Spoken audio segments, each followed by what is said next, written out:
Have you ever watched professional pond builders and they add in a drainage system under the liner? Or wondered about an overflow and whether or not your pond needs one? I've got quite a few in-ground liner ponds. Some have overflows and others don't. None of them have underliner drainage systems, although I do have a high water table and I'm in clay soil. Recently we've had a heck of a lot of rain, so I wanted to show some of the ponds and talk about what happens when the ponds overflow and whether you need an underliner drainage system or an overflow for an in-ground liner pond. In case you don't know me, my name is Kev, and the aim of my channel is to help people build and maintain ponds without spending a fortune. If that sounds like something that interests you, feel free to subscribe and visit my website ozponds.com. Now here's a perfect example of the wrong thing to do. This is the reservoir to a solar pond and stream that I recently built. There's no overflow and no underliner drainage. Here you can see there's just as much water inside the liner as outside the liner. The ground is completely saturated, and right now, even without a liner, this hole would be full of water. The reservoir below the rock and pebble looks something like this. It's just a hole dug into the ground. There's a liner to hold the water in and some matrix blocks to provide this water storage. The pump sits in here and circulates the water through the stream and pond, and then it cascades back into this reservoir. The reason a professional pond builder might install an underliner drainage system is to prevent the water pressure in the surrounding soil from creating a bubble in the liner that could potentially cause the matrix blocks to pop up out of the hole. So even though right now the groundwater is as high as the liner in my reservoir, the matrix blocks haven't lifted. One reason is that the reservoir is completely full, so the water inside the reservoir is also pushing back, and then there's some added weight due to the rock and pebble sitting over the matrix blocks. The reservoir sits in a sunken courtyard.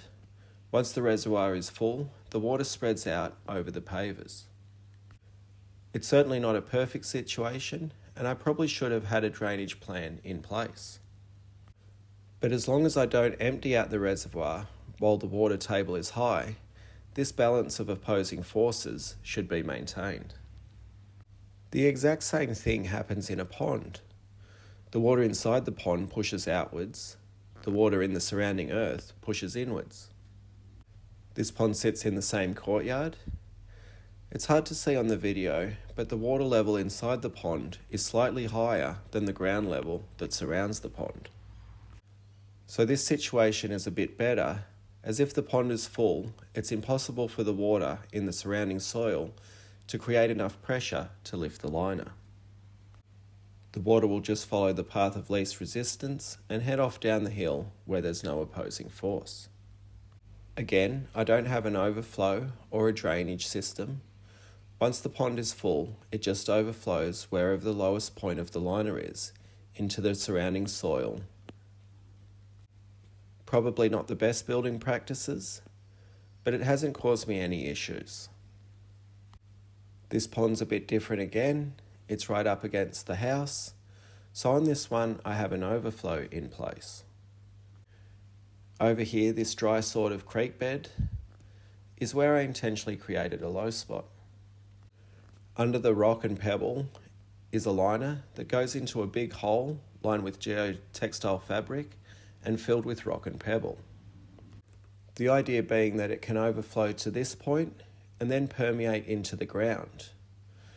If we get a substantial amount of rain in a short burst, it can still run away quickly over the land and down the slope. The liner is much higher everywhere else except for that low spot. That keeps any overflow away from the house. On my largest pond, I have the same thing. I've purposely included a low spot, but this one is directed into a drainage pit. This pit is then connected to the drainage system that takes stormwater away from the house. I have a video on this being built, so I'll link that in the description if you're interested. Because I have gravel paths around this pond and this area where we play basketball with the kids, I needed to take the water away, underground, rather than letting it go over the surface where it would make a real mess. But again, there's no underliner drainage. Here you can better see that there's quite a slope from the water level to the surrounding grade. So again, that makes it very hard for the water pressure around the pond to exceed the water pressure inside the pond. But in all my ponds, I need to be aware that I can't drain them if the water table is high. If I remove all the water inside the pond, the surrounding water in the ground could potentially cause a bubble. It's the same when I'm building them. I want to get some water in as soon as I can. My dream pond is my deepest, and I made sure I dug it, rocked it, and filled it in summer. Here my winters and spring are wet. Even the intake bays and the bog filters, as soon as I can, I want to get water in there to give me that stabilising pressure. You never know when a big rain event is going to hit. And keep in mind, I'm not a hydro engineer or whatever someone is who studies this type of thing. These are just my observations as a pond DIYer. My ponds are built to fit my budget and my abilities. Now, if you do get a bubble while you're building or when you drain your pond, you have two options the way I see it. Number one is add in drainage. If you can, you want to have the underliner drainage naturally slope, somewhere that the water can escape naturally. If that's not an option, you need to drain it to a pit or a hole that can have a dirty water pump with a float switch. In Australia, we call them sump pumps. I'm not sure what they're called elsewhere. But basically, when the water reaches a certain height, the pump turns on and pumps the water to another location. The number two option, and this is the less desirable one, is that you add a bulkhead fitting in the liner where the bubble occurs.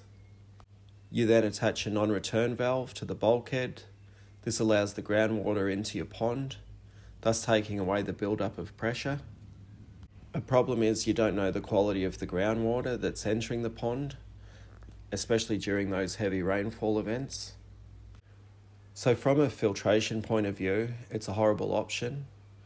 I also worry about the valve failing over time and the pond draining if and when the water table drops during a dry spell. Anyway, that's my thoughts and how I approach the topic. If you're hiring a pond builder and it's costing you an arm and a leg, they probably should be including an overflow and an underliner drainage system.